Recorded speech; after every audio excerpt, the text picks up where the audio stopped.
The following program is a UW-TV classic. From the University of Washington in Seattle, Upon Reflection.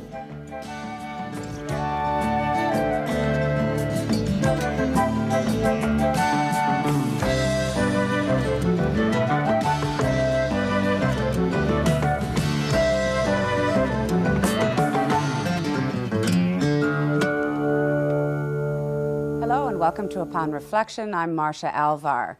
Dave Barry is a Pulitzer Prize winning humor writer who says he was born to be the class clown, one of those people who find it irresistible to do or say something funny even when they know it will get them into serious trouble. Imagine then the shudders that pass through the diplomatic corps of two of the world's most powerful and sometimes contentious nations when Barry's publisher dispatched him from his home in Miami to observe the cultural, political, and economic nuances of Japan. His findings are revealed in his newest book, Dave Barry Does Japan. And welcome to Upon Reflection. Martha. Whose idea was it to send you to Japan? Originally, the publisher Random House thought, not specifically Japan, but thought it might be nice if I did a book where I actually had facts in it, which is not really my policy, meaning maybe even leave my house to do a book. My original idea was to do the two scariest countries on earth. I was going to do the Soviet Union, which we all thought was going to maybe blow us up, and Japan, which we all thought was maybe going to buy us. And then the Soviet Union, and I'm sure this had something to do with my picking it as a book, collapsed. So I ended up going just to Japan, which turned out to be plenty in terms of the amount of research I needed to do, measured in just strictly inability to find food I could eat, if you know what I'm saying. What did you know about Japan before you went there? Well, I had the basic American upbringing, which meant I thought of Japan as a kid. Now, I was born in 1947, so in the 50s was when I was growing up. Mainly my impression of Japan was at a place that got, and this is, I think, one of the triumphs of the American public school system, that I thought that as a place that was constantly being attacked by giant lizards, that you couldn't really take a commuter train in Tokyo without Godzilla knocking. Remember, there's always, every movie, why they rode on those trains is really beyond me. I would have just said, no thanks, I'll walk. You actually draw a parallel between all of the different monster movies, the Mothra movies and all of those, and the growth of the Japanese economy.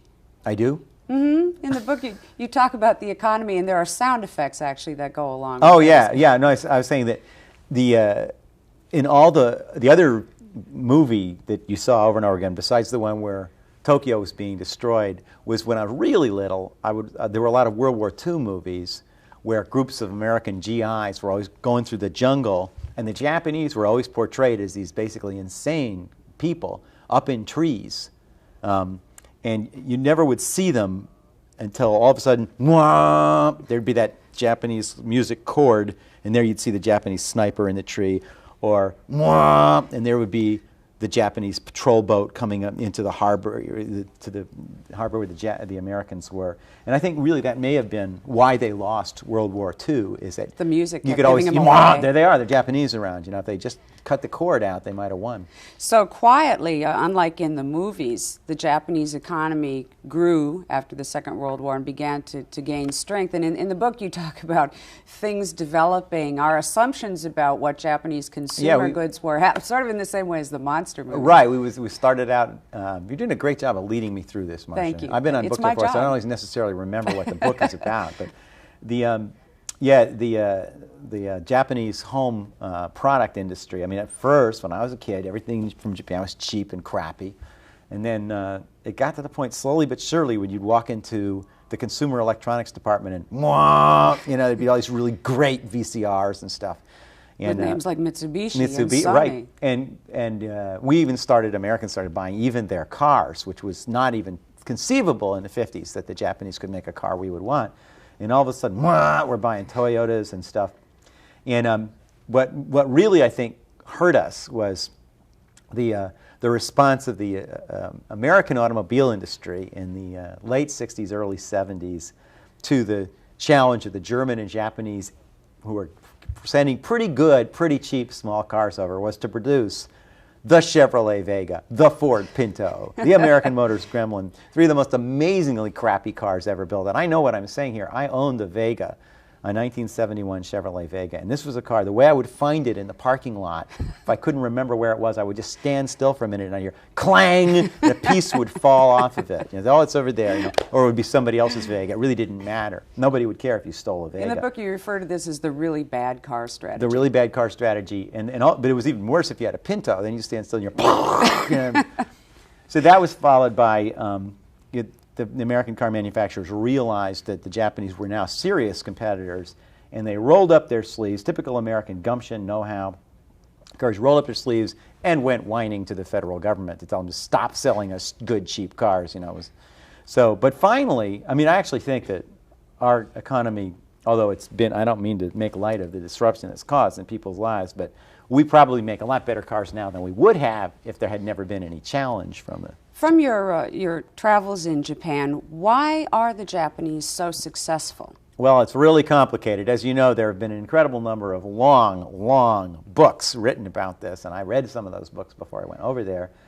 And when you get there, it takes about 30 seconds to see why they're so successful. They work really hard. I've never seen, even in supposedly industrious countries like Germany, people do not work the way the Japanese work. They work unbelievably hard. Everywhere you see, everybody's actually doing his or her job diligently. It's the darndest thing. Even jobs we consider to be real armpit jobs, like working in fast food joints. What about some man you saw cleaning out the man on his inside hands of a and garbage knees, can? He was scrubbing a garbage can with like some kind of blue solution on the street, just doing away, wearing a little uniform, and I remember thinking, no one in the United States would do that job. No one. You couldn't get Charles Manson. This parole board could not sentence him to do that job without there being a suit filed by the ACLU saying it was cruel and unusual punishment. But you saw people in Japan constantly doing that kind of thing. You also described how people who work in service jobs in Japan really seem to enjoy waiting on you. I don't know if they enjoy it or not, but they don't seem to resent it. It seems sometimes in the United States when people have service jobs, sometimes their attitude is great, and sometimes their attitude is, who the hell are you coming in here expecting service, And in Japan, the customer is God. I saw a gas station, just an ordinary gas station. Car pulls up, 4 men in uniform sprint to the car. They clean the ashtray, they wipe the windshields, they take the guy's Coke can and throw it away while they're putting his gas change. That was what everybody got, And here maybe Cher would get that, maybe the president. Otherwise, you're on your own. You're on your own, even at a full-service gas station. But there's just no such thing as bad service. There's a real contradiction in your book, and it's the contradiction between the success of the Japanese economy and the kind of consumer goods and services they provide, and pop culture. And when you look at the balance of trade in pop culture, it really tilts in our direction. So why is American entertainment and music and sports so popular in Japan when so much else that's American isn't? Well, I don't want to get too philosophical, but they're a very and this is not a new observation. They're a very regimented culture, much more so than.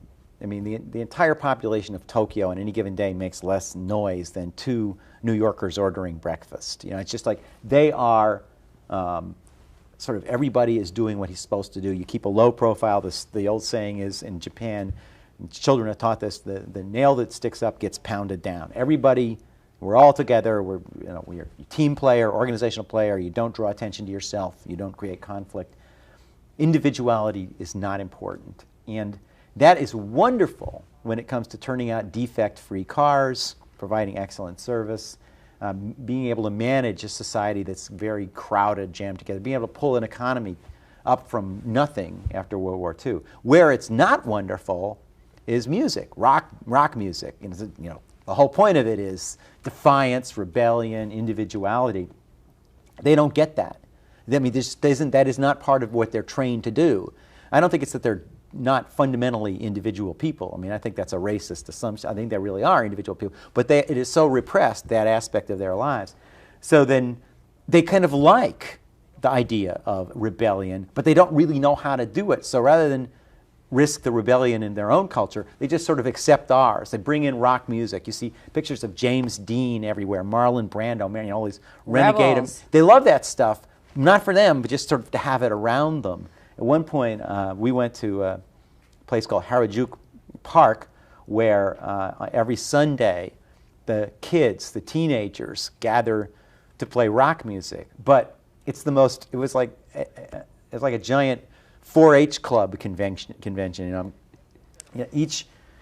They were set about 5 feet apart. These bands. Each band had its generator, its stuff, and each band had like a uniform. Nobody looked different in the band, and each band had its groupies, all of whom had the same uniform, and all of them were dancing the same dance steps. And you couldn't hear any one band because they're all playing right together. It's like even trying to be different, they were all doing the same thing, and it was hilarious if you're an American to watch them. We're bad, and they really thought they were. I mean, the kids thought they were really rebellious, wild punkers. But to us, who have seen worse-looking people, who are dentists than that, scarier looking. We Americans, when we would catch each other's eyes in that park, would just burst out laughing because it was kind of almost, it was touching how hard they were trying to rebel. And that they washed out the day-glow colors out of their hair. The next day went back to work. As whatever they did, they had to fit right back in the next day. In looking at the similarities and the differences between the two countries, you decided to describe each of them as a TV character to kind of point out how different they were. Yeah. And who was who? Well, what was what? Japan is kind of like Joe Friday on Dragnet. Just the facts, black and white. Let's get it done. Do the job. Nothing flashy. And the person you would trust with a responsibility. And America is more like Norm on Cheers. It's just not much more laid back and relaxed. You wouldn't necessarily count on him to plan your life, but he's a lot more fun to hang around with. And that was my feeling was I came up with tremendous respect for Japan. It's a wonderful culture in a lot of ways. It's the most civil place. There's no crime. You're safe. People respect each other. There's tremendous dignity about the way they treat each other, and there's a dignity to work over there. Any kind of work is okay. It's respected if you're doing your job, and there's no such thing. Not as much obsession with status, but it's just not as fun. I mean, it's not as much fun a place as America is. They don't lighten up the way Americans do. You took this trip with your wife, Beth, and your son, Robbie. Did they get a different take on the country than you did? Did they react differently to things than you did? Well, yes and no. I mean, our orientation was somewhat different. I'll give you an example. Beth is an excellent shopper. And there we are in a Japan is a very an amazing culture for consumer goods. At one point, we were in the plastic food district, which the reason there's plastic food is outside every restaurant, instead of pictures of the food or a menu, there actually is plastic representations of the food, exquisitely detailed, beautifully done, of every entree, every beverage, every dessert. It's a good thing to see because a lot of these foods have suckers coming out of them, eyeballs, and you want to know if you're going to go in. You want to be able to point to the one without the eyeballs. So you make sure you get that. And at one point, we were in the plastic food district, and there's just a long street, block after block, on every side, nothing but stores selling plastic food for restaurant use. And I noticed, when I looked over, Beth was buying it, and I said, "Why are you buying plastic Japanese food?" And she said, without a trace of irony, "Because there's such a good selection." She also at one point purchased mud. We were in a place called Beppu where they had what they called hells, which are steaming, there's a lot of geothermic activity, and they have these steaming, boiling sulfur pits, which they call hells. And there were 8 main hells in Beppu, and you could take a tour, the 8-hell tour. It's a package, So we went on the 8-hell tour with a Japanese tour. We never had a single idea what anybody was saying the whole time, But we went to all the hells, and each of the hells they were theme hells. One was jungle hell, one was hell, the big devil. Jungle hell, there was an alligator in a pit. Don't ask me why. But these were tourist attractions. And at one point I walked up, and there's a little 2-year-old Japanese boy looking down at this big, ugly alligator. And then he looks up at me and goes, "Ah!" It's like, see, I was a lot scarier than the alligator being gaijin or foreigner. A nail sticking up. Yeah, I was definitely a nail sticking up. And but they sold mud at the Hells because apparently, they claim there's therapeutic value. The Japanese are into all kinds of herbal remedies and so on. So they had mud, and I remember pointing out to Beth after the first Hell, look, they're selling mud. Can you believe it? And Beth goes, yeah. And then we leave, and then we come to the next Hell, and they're selling mud. So now Beth realizes she can shop for mud. Comparison shop. So, sure enough, before we're done, Beth has purchased mud, and I bet she got a good deal. What about Robbie? Robbie's big thing was... Now, we should say how old he is. He was 10 when we went. Robbie loves Nintendo, the Nintendo game. And he knew Nintendo came from Japan. And he was on a quest to find this thing called Genie, which is a device he had read about in his Nintendo magazine that enables you to cheat in Nintendo. And like in this game called Super Mario Brothers. I've heard of it. Okay. Well, trust me, you'd be very bad at this game. So everywhere we went, Japan has an incredible, as I said, consumer electronics industry. Stores that have products we don't have yet. And Robbie would go into all these stores, and he didn't speak any Japanese, but always managed to get across that he was looking for this thing called Genie for Nintendo. They didn't have it. So finally we got to Kyoto, which is the headquarters of Nintendo. And we one day with our interpreter went to Nintendo headquarters, which I thought was going to be a wild, fun, wacky place with little Marios jumping around and turtles and everything. And it said it was like an insurance company headquarters, but more serious. It was this big steel and chrome modern building, the real austere lobby, and you walk in. And so we come in and we explain to the receptionist that we want to ask about this thing called Genie for Nintendo. And so then, she gets on the phone, and down comes a very serious man, an executive of the Nintendo Corp. So we had this little 10-year-old boy with these baggy shorts on and day glow American clothes, explaining to the interpreter who explains to the man, and he's saying things like, okay, it lets Mario have 100 lives, like you can't kill him. And he goes, there's a long conference about this, and the guy says, no, there's no such thing. It turns out there is, but they didn't make it, and they didn't. It was a bootleg. But that was like Robbie's big moment. It was, and I think that's good, don't you think? Broadening cultural thing travel is. Did he get a chance to mix and mingle with kids his own age at all when he was there? He a couple of times would meet Japanese kids who would practice their English on him, and it was funny. This happened a couple of times. One time I remember we're on a train. A little boy sits with Robbie and is practicing. He's quite good. Most Japanese, they learn English in school, but they don't really speak it. They learn a kind of odd English that's designed mainly that you could pass the English test. But it's amazing considering how long they take it. I shouldn't be taught. I didn't really speak Japanese very well myself. But, this boy talked to Robbie for a while, and they were chatting away. And then when the train ride ends, it's time for them to get off, his mother comes up and presents Robbie with a wrapped gift. Because this is, it's a very kind of wonderfully polite, ritualistic society. And one of the things you do is present presents to people. Somehow on a train, she managed to find a wrapped present for Robbie. So just carries a spare. Yeah. And a lot of times kids would come up to us and go, "How are you?" And then you'd say fine, and they'd laugh. They thought it was the funniest thing, and they'd sprint off. Have you we were the big dumb, foreign water buffalo, and much entertainment. Have you gotten any feedback on how this book has been received in Japan? No, I'm on a book tour. I haven't actually even had any sleep, so feedback is out of the question. No, I don't know. And the truth is, I left on the book tour when the book came out, and I've been on the road ever since. Pretty much, and I haven't had a chance to even send the book over to the people that I met in Japan and who helped me with the story. I'm assuming that, I'm hoping that they will view it as benign.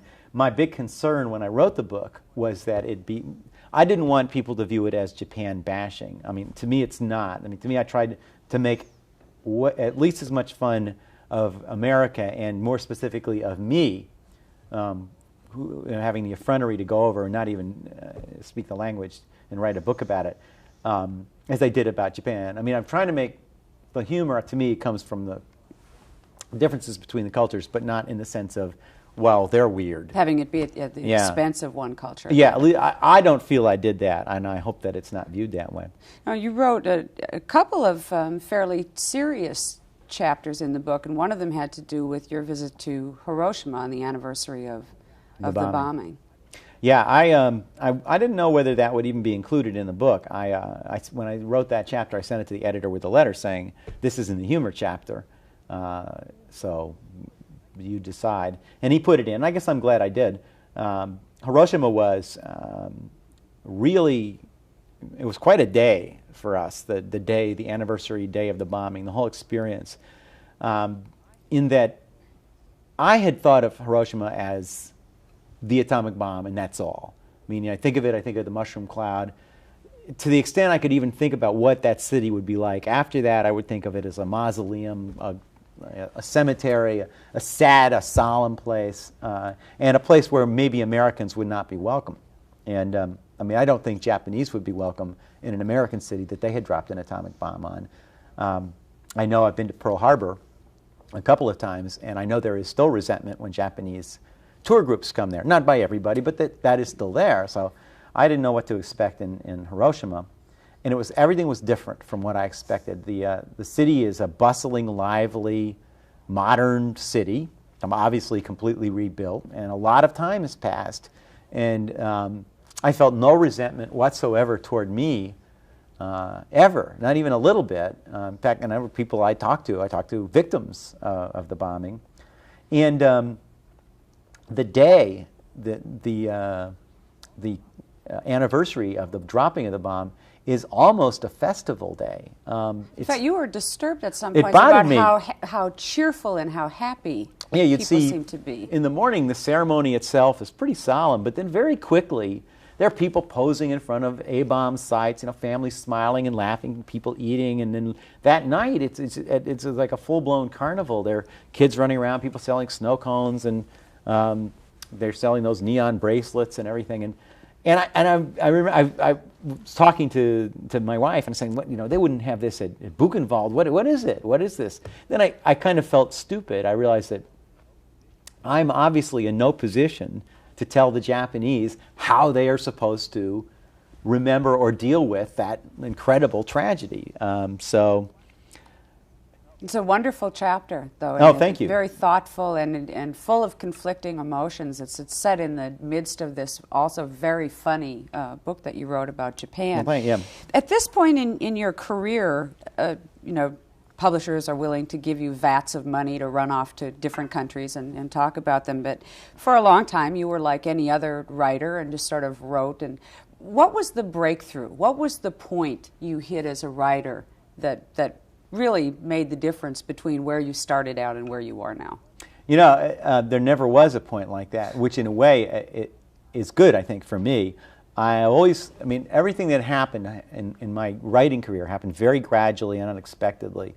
I never set out to be a humor writer. I never expected to be a humor writer. I was 35 years old and making $22.50 from humor writing. I mean, that's not how I was making a living. I had a house and a kid and a car, and I didn't expect that would be my career. And then various things happened. I mean, I'd write things and they'd get sold, and then more people would use them. And then finally, I guess the most miraculous day was when I realized that the Miami Herald would give me a job doing that, and then I wouldn't have to ever really work again. Now, I think of it as work, but I could focus only on something that I really like to do, and nothing else. But it always sort of happened as a surprise. I never said at any point when I was a kid, or even in my 20s or even my 30s, what I want to do is be a humor writer and make my living that way, because I really didn't think it was possible. So that's always been nice for me. I've always felt lucky about what I do, and that makes me content, I think, with it. Whereas I think if I'd always wanted it, I might wonder, is this really what I wanted? Is this really that good? When I was reading this book, and as I do a lot when I read your stuff, laugh out loud, and people have talked about how dangerous it is to read your pieces in public because you sit and laugh very hard. But when you try to read passages of your book aloud to somebody, it's just not as funny. And it's just like the connection between you and the reader is so intimate that it doesn't survive that next step. I hate to read my stuff out loud, and I hate to hear it read out loud. I don't write it to be read out loud. I mean, I think that's a completely different kind of humor. And there are a few things that I've found over the years, just by trial and error, that you could read that part and people will laugh. But as a rule, I agree with you completely. I think of it as my mind to your mind, not like stand-up comedy, not like talking. It's really part of the mystery of humor. I mean, what makes something funny, or why one beats person... the hell out of me, Marcia. It's a total puzzle. And it also struck me that as a writer, it's somehow easier to have your writing be much more like who you are as a person, where when you meet people who have a persona that's funny or who perform, there's often this enormous difference between who they are and what they do. And that's not true at all of your stuff. It's very much like you and who you are. Well, I try to be. I mean, I think the heart of humor is not being different. Like the most misleading statement people make usually about humor, at least I feel about my humor, is they'll say, boy, where do you get these weird ideas? It's from Mars. And in fact, if you analyze to what it is that people really laugh at, what they think is really funny, it's always something that they already knew and already thought. And what really makes them laugh is, God, I think exactly the same thing as you, not, boy, I never would have thought of that. Turning 40, Yeah. getting married, Yeah. having children, real universal things. And the trick with humor is usually to say it so that it just hits them just at the right moment. You didn't build up to it, they weren't ready for it. But when they see it, they see exactly what you mean. They always knew exactly what you meant. And so I think it's connecting that way, not being different, that makes you a humor writer. You've done Japan now, and I read something that you wrote in Dave Barry Turns 40, where you said that of our generation, I mean, we don't have the wisdom and maturity to run the world yet, much less, power tools. And now that one of us is president, I'm hoping you'll come back the next time through and talk about a book about the boomers running the country. Yeah, it's scary. I mean, so it's an I am older invitation. than Al Gore, Yeah, come back. But Write a book about it and come back. My hair's not as nice as Al's, I gotta say. Dave Barry, thanks for being a guest Thank on you. Upon Reflection. Appreciate it.